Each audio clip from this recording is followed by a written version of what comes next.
Hello students, Khan learning class के platform पर मैं अज़रा खान आपका बहुत बहुत स्वागत करती हूँ। बहुत बढ़िया से होंगे आप सब और तैयारी भी अच्छी चल रही होगी। आज हम आपके लिए लेकर आए हैं हिंदी शिक्षण शास्त्र के वेरी इंपॉर्टेंट क्वेश्चंस। एक ही वीडियो में 30 क्वेश्चंस आज हम क्लियर करने वाले हैं। तो अगर आप इस चैनल को पहली बार देख रहे हैं तो चैनल को सब्सक्राइब कर लीजिए और सब्सक्राइब करते वक्त बेल आइकन प्रेस करना बिल्कुल ना भूलें, जिससे कि आप हमारी कोई भी लेटेस्ट अपलोड मिस ना करें। तो चलिए स्टार्ट करते हैं आज की वीडियो। पहला प्रश्न है हमारा, मुहावरे और लोकोक्तियाँ सीखने सिखाने का एक महत्वपूर्ण उद्देश्य है। मुहावरे जो होते हैं इडियम्स और जो लोकोक्तियाँ होती हैं उनको सीखने सिखाने का महत्वपूर्ण उद्देश्य है। क्या है? मुहावरे एवं लोकोक्तियों का सुचिंतित प्रयोग करना, मुहावरे एवं लोकोक्तियों का निर्माण करना, मुहावरे एवं लोकोक्तियों का अर्थ बताना, या फिर कोश से मुहावरा एवं लोकोक्ति का अर्थ देखना।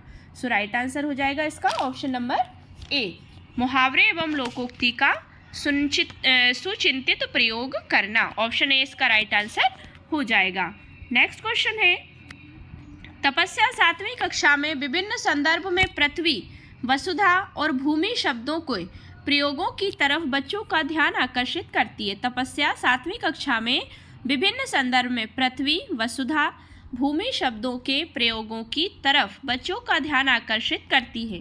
ऐसा करने में उसका उद्देश्य है शब्द भंडार का विकास करना, भाषा का व्याकरणिक ज्ञान देना, हिंदी की बारीकियां समझाना, या पर्यायवाची शब्दों की परिभाषा देना। सो राइट आंसर क्या हो जाएगा इसका? ऑप्शन नंबर ए इसका राइट आंसर हो जाएगा। आप यहाँ देख सकते हैं ऑप्शन ए मतलब शब्द भंडार का विकास करना। नेक्स्ट क्वेश्चन है, लेखन कुशलता का विकास करने में सबसे कम महत्वपूर्ण है। लेखन कुशलता जो होती है राइटिंग स्किल्स, उसका विकास करने में सबसे कम महत्वपूर्ण है आंखों देखी घटनाओं को लिखना, प्रतिलिपि, अधूरी कहानी को पूरा करना, या फिर कहानी, कविता आदि का सृजनात्मक लेखन। सो राइट आंसर हो जाएगा इसका ऑप्शन नंबर बी, प्रतिलिपि करना। मतलब ऑप्शन नंबर बी, जो लिखा है उसको दोबारा से दोहराना, प्रतिलिपि करना, ऑप्शन बी। नेक्स्ट है, बच्चों की पठन कुशलता का विकास करने में सर्वाधिक महत्वपूर्ण है। बच्चों की जो पठन कुशलता है उसका विकास करने में सर्वाधिक महत्वपूर्ण है पाठ्यपुस्तक में दिए गए अभ्यास, भाषिक संरचनाओं का अभ्यास, अर्थ की अपेक्षा उच्चारणगत शुद्धता पर विशेष ध्यान देना, विभिन्न संदर्भों से जुड़ी सामग्री। सो राइट आंसर क्या हो जाएगा? ऑप्शन नंबर डी इसका राइट आंसर हो जाएगा, मतलब विभिन्न संदर्भों से जुड़ी सामग्री। नेक्स्ट क्वेश्चन है, साहित्य की किस विधा के शिक्षण में सस्वर पठन सर्वाधिक अपेक्षित है। साहित्य की कौन सी ऐसी विधा है जिसके शिक्षण में सस्वर मतलब सुर के साथ वाचन करना, पठन करना सर्वाधिक अपेक्षित है? आत्मकथा, संस्मरण, एकांकी, या फिर जीवनी। सो इसका राइट आंसर क्या हो जाएगा? ऑप्शन नंबर सी, एकांकी में सस्वर पठन करना, लय के साथ पढ़वाना बच्चों से, यही सबसे ज़्यादा अपेक्षित है। ऑप्शन नंबर सी जो है इसका राइट आंसर हो जाएगा। नेक्स्ट क्वेश्चन है, गद्य पाठों के शिक्षण का उद्देश्य नहीं है।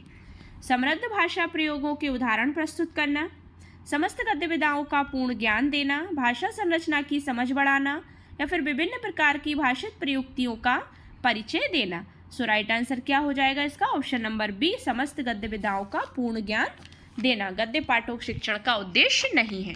नेक्स्ट क्वेश्चन है, इसका आंसर आप यहाँ देख लीजिए, ऑप्शन बी इसका राइट आंसर हो जाएगा। नेक्स्ट क्वेश्चन है, बच्चों के लिखित कार्य के आकलन में सर्वाधिक महत्वपूर्ण है तत्सम शब्दों का प्रयोग, अभिव्यक्त विचार, वर्तनी, या फिर वाक्य विन्यास।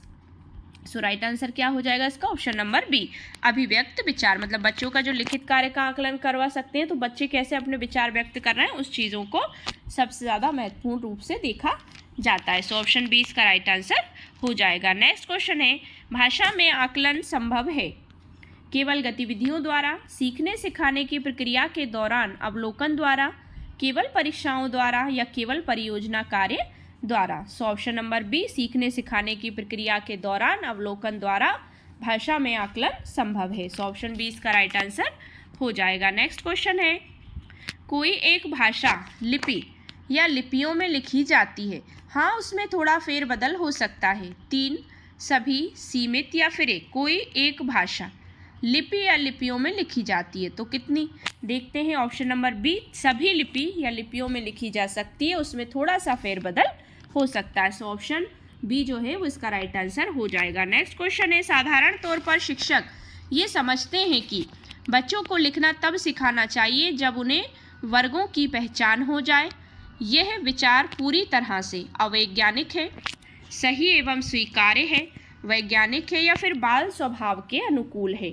सो ऑप्शन नंबर जो सी है वैज्ञानिक है। साधारण तौर पर शिक्षक ये समझते हैं कि बच्चों को लिखना तब सिखाना चाहिए जब उन्हें वर्गों की पहचान हो जाए। तो ये विचार पूरी तरह से वैज्ञानिक है, मतलब साइंटिफिक है। तो ऑप्शन सी इसका राइट आंसर हो जाएगा। नेक्स्ट क्वेश्चन है, पढ़ने की कुशलता का विकास करने के लिए ज़रूरी है कि बच्चों को द्रुत गति से पढ़ने के लिए बाध्य किया जाए, बच्चों को बोल बोल कर पढ़ने के लिए निर्देश दिए जाएं, बच्चों को शब्दार्थ जानने के लिए बाध्य किया जाए, या बच्चों को विविध प्रकार की विषय सामग्री उपलब्ध कराई जाए। सो ऑप्शन नंबर डी जो है इसका राइट आंसर हो जाएगा कि पढ़ने की कुशलता का विकास करने के लिए ज़रूरी है कि बच्चों को विविध प्रकार की विषय सामग्री उपलब्ध कराई जाए, मतलब उनसे विषय से संबंधित जो सामग्री है बच्चों को प्रोवाइड कराई जा सके। सो ऑप्शन डी इसका राइट आंसर हो जाएगा। नेक्स्ट क्वेश्चन है, पाठ्यपुस्तक का भावपूर्ण पठन केवल कविताओं पर ही लागू होता है, पठन का एकमात्र आदर्श रूप है, पठन की पहली और अनिवार्य शर्त है, अर्थ को समझने में मदद करता है। सो पाठ्यवस्तु का भावपूर्ण पठन क्या हो जाएगा? ऑप्शन नंबर डी इसका राइट आंसर हो जाएगा कि अर्थ को समझने में मदद करता है, मतलब भावपूर्ण पढ़ेंगे तो अर्थ भी समझ में आएगा। सो ऑप्शन नंबर डी इसका राइट आंसर हो जाएगा। नेक्स्ट है, प्राथमिक स्तर पर अधिकांशतः बच्चे कविताएं पसंद करते हैं। लयपूर्ण कविताएं मतलब स्वर के साथ सस्वर वाचन के साथ की गई, छोटी कविताएं, वीर रस की कविताएं या फिर नैतिक मूल्यों से ओतप्रोत कविताएं। सो ऑप्शन नंबर ए लयपूर्ण कविताएं, मतलब जो बच्चों को गीत गा गा कर सुनाई जाए ऐसी कविताएं बच्चे पसंद करते हैं। सो ऑप्शन ए इसका राइट आंसर हो जाएगा। नेक्स्ट है, बच्चों की लेखन क्षमता के आकलन में सबसे कम महत्वपूर्ण है लेखन क्षमता, मतलब जो बच्चों का राइटिंग स्किल्स होता है, राइटिंग कैपेसिटी होती है, उसके आकलन में सबसे कम महत्वपूर्ण क्या है? मानक वर्तनी, विचारों की स्पष्टता, मौलिकता या फिर कल्पनाशीलता। सो राइट आंसर हो जाएगा ऑप्शन नंबर ए इसका राइट आंसर हो जाएगा कि मानक वर्तनी जरूरी है उसमें। नेक्स्ट है, नाटक शिक्षण में सतत और व्यापक मूल्यांकन के लिए निम्नलिखित में से कौन सा सर्वाधिक महत्वपूर्ण है? पढ़े गए नाटक का मंचन, पात्रों का चरित्र चित्रण लिखना, लिखित परीक्षा या फिर मुख्य संवादों को सुंदर रूप में लिखना। तो नाटक शिक्षण में जो होता है, जो रोल प्ले करते हैं, उसमें सतत और व्यापक मूल्यांकन के लिए निम्नलिखित में से कौन सा सर्वाधिक महत्वपूर्ण हो जाएगा? तो वो हो जाएगा ऑप्शन नंबर ए कि पढ़े गए नाटक का मंचन करना। ऑप्शन ए इसका राइट आंसर हो जाएगा। नेक्स्ट है, माधुरी पढ़ते समय कभी कभी वाक्यों शब्दों का पुनरावृत्ति करती है। इसका यह भाषाई व्यवहार दर्शाता है कि वह समझ के साथ पढ़ने की कोशिश कर रही है, वह अटक अटक कर ही पढ़ सकती है, उसे पढ़ना बिल्कुल नहीं आता, वह पढ़ने में ज़्यादा समय लेती है। तो 16 नंबर का जो क्वेश्चन है उसका राइट आंसर हो जाएगा आपका वे समझ के साथ पढ़ने की कोशिश कर रही है, मतलब वो पढ़ते समय कभी कभी वाक्यों शब्दों की पुनरावृत्ति करती है, रिवीजन करती है। तो ये भाषाई व्यवहार दर्शाता है कि वे समझ के पढ़ने की कोशिश कर रही है। तो ऑप्शन ए इसका राइट आंसर हो जाएगा। नेक्स्ट है, निम्नलिखित में से कौन सा प्रश्न संदर्भ के व्याकरण शिक्षण को पुष्ट करता है? संदर्भ में व्याकरण शिक्षण को पुष्ट करता है। घर घर पुनरुक्त शब्द युग्म है, इसी तरह के 2 और शब्द युग्म बताइए। घर घर पुनरुक्त शब्द युग्म है, दिए गए शब्द में से ऐसे शब्द युग्म छांटिए। घर घर शब्द युग्म का प्रयोग करते हुए 2 वाक्य बनाइए। घर घर आपकी ही चर्चा है, काव्य में घर शब्द की पुनरावृत्ति से अर्थ पर क्या प्रभाव पड़ता है? सो राइट आंसर हो जाएगा इसका ऑप्शन नंबर डी कि निम्नलिखित में से कौन सा प्रश्न संदर्भ में व्याकरण शिक्षण को पुष्ट कर रहा है? तो वो है घर घर आपकी ही चर्चा है, काव्य में घर जो है शब्द की पुनरावृत्ति से अर्थ पर क्या प्रभाव पड़ता है। घर घर 2 बार यूज हुआ है इसमें, तो राइट आंसर हो जाएगा ऑप्शन नंबर डी। नेक्स्ट है, जब शिक्षिका पूछती है कि हम भी सफल होंगे इस वाक्य में भी लगने से अर्थ में क्या अंतर आता है?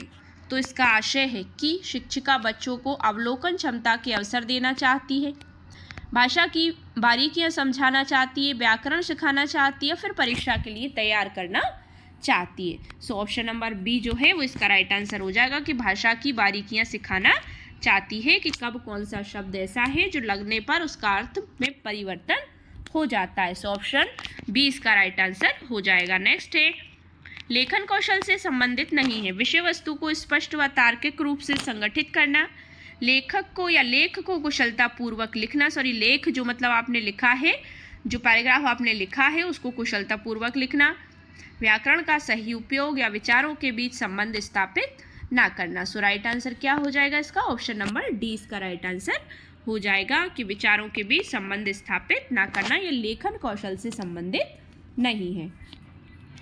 नेक्स्ट क्वेश्चन है, द्वितीय भाषा के रूप में हिंदी सीखने का मुख्य उद्देश्य है। मानक हिंदी लिखने में निपुणता प्राप्त करना, हिंदी और अपनी मातृभाषा के अंतर को कंठस्थ करना, हिंदी के व्याकरण पर अधिकार प्राप्त करना, या दैनिक जीवन में हिंदी में समझने तथा बोलने की क्षमता का विकास करना। तो द्वितीय भाषा के रूप में हिंदी सीखने का मुख्य उद्देश्य क्या है कि आप हिंदी को द्वितीय भाषा के रूप में सीख रहे हैं। सो राइट आंसर हो जाएगा ऑप्शन नंबर डी कि दैनिक जीवन में हिंदी में समझने तथा बोलने की क्षमता का विकास करना।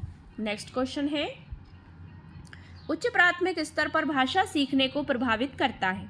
बच्चों द्वारा किया जाने वाला सुलेख, शिक्षक का भाषा शिक्षण संबंधी रवैया, शिक्षक द्वारा ली गई लिखित परीक्षा मतलब रिटन टेस्ट, भाषा संबंधी गृह कार्य। तो उचित प्राथमिक स्तर पर भाषा सीखने को प्रभावित क्या करेगा इनमें से?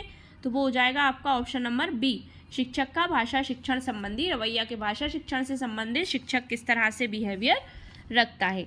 नेक्स्ट है, उच्च प्राथमिक स्तर पर समझकर पढ़ने के संदर्भ में सर्वाधिक महत्वपूर्ण है। समझकर पढ़ना, उससे संदर्भ में क्या सबसे अधिक महत्वपूर्ण होगा? तीव्र गति से पढ़ते जाना, बोल बोलकर शुद्ध उच्चारण के साथ पढ़ना, लिखित सामग्री में शब्दों की पहचान करना, या किसी लिखित सामग्री का निहितार्थ समझना कि उसका मुख्य अर्थ क्या है। सो ऑप्शन डी जो है वो इसका राइट आंसर हो जाएगा कि किसी लिखित सामग्री का निहितार्थ समझे हम कि वो क्यों लिखा गया है, किस लिए लिखा गया है। सो ऑप्शन डी इसका राइट आंसर हो जाएगा। नेक्स्ट है, हिंदी भाषा में सतत और व्यापक मूल्यांकन करते समय आप किस बात पर विशेष ध्यान देंगे? हिंदी भाषा में सतत और व्यापक मूल्यांकन करते समय आप किस बात पर विशेष ध्यान देंगे? शुद्ध वर्तनी, परियोजना कार्य, शुद्ध उच्चारण, या फिर विभिन्न संदर्भों में भाषा प्रयोग की कुशलता। सो राइट आंसर क्या हो जाएगा इसका? ऑप्शन नंबर डी इसका राइट आंसर हो जाएगा। नेक्स्ट है, किस प्रकार के प्रश्न बच्चों की भाषागत समझ का आकलन करने में अधिक सहायक नहीं होते? किस प्रकार के प्रश्न बच्चों की भाषागत समझ का आकलन करने में अधिक सहायक नहीं होते? पाठ पर आधारित तथ्यात्मक प्रश्न, कल्पनापरक प्रश्न, या चिंतन प्रश्न, या अनुमानपरक प्रश्न। तो किस प्रकार के प्रश्न जो बच्चों की भाषागत समझ का आकलन करने में अधिक सहायक नहीं होते? तो ऐसे कैसे प्रश्न होते हैं जो सहायता नहीं करते? वो हैं पाठ पर आधारित तथ्यात्मक प्रश्न, मतलब जिनमें तथ्य बताए जाएं, फैक्ट बताए जाएं। तो ऐसे प्रश्न उसमें ज़्यादातर सहायक नहीं होते। तो ऑप्शन ए इसका राइट आंसर हो जाएगा। नेक्स्ट है, व्याकरण शिक्षण के संदर्भ में आपका बल किस बिंदु पर होगा?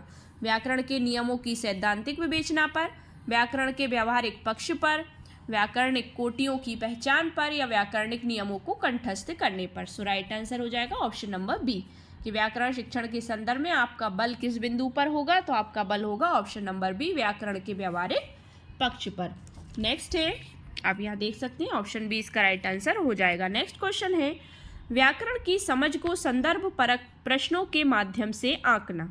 व्याकरण की जो समझ है उसको समझ को संदर्भ परक प्रश्नों के माध्यम से आंकना या उसका आकलन करना पूर्ण उचित है, आंशिक रूप से उचित है, पूर्णतः असंभव है, या बिल्कुल अनुचित है? सो राइट आंसर क्या हो जाएगा इसका? ऑप्शन नंबर ए इसका राइट आंसर हो जाएगा कि वो पूर्णतः उचित है। संदर्भ परक अगर प्रश्नों के माध्यम से उन्हें आकलन कर रहे हैं तो वो बिल्कुल उचित है। नेक्स्ट है, भाषा के आधारभूत कौशल हैं, एक क्रम में सीखे जाते हैं, अंत्य संबंधित हैं, विद्यालय में ही सीखे जाते हैं, या फिर अंत्य संबंधित नहीं होते?